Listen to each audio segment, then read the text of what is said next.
Nothing to do with Fire Island, except these predate these. And the reason I want to show these is because at a certain point, I really just started to reintegrate like a different narrative into the piece, to take all that absence away and start to put kind of my own texture and my own story into the picture.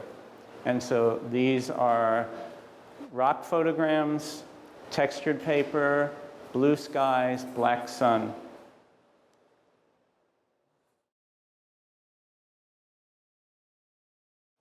This time I got really involved in like creating these shapes, developing the paper, putting the paper in fixer, a really, really weak fixer. So if you read that, there's a thing on Len's blog or something, it talks about, I use fixer a lot before developer. So if you put fixer on the paper, if it isn't like a fully engaged fixer, it's like 80% diminished. You get this kind of spectacular texture and color from it. And believe it or not, it's in the 19th century books. People did that like in the 1890s when they started playing with paper. None of it is new, which is one of the most extraordinary things about all this, is that the more you read, the more you know, the more you realize everything's been done, right?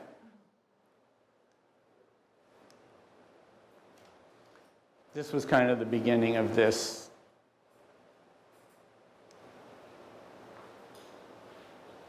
You can pour fixer on the paper. You can pour it on, and then you'll get a discoloration. It'll stop the full development in certain parts of it. So I do a lot of pouring of chemistry.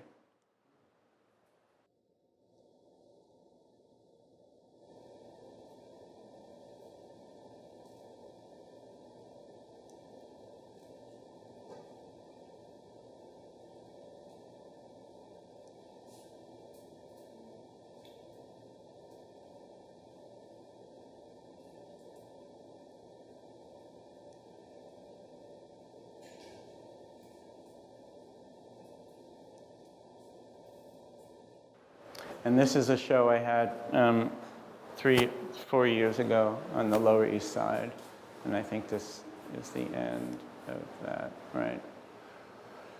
These are fairly large kind of combinations of the photogram chemograms, where I'm using the chemistry and the photogram to create the image.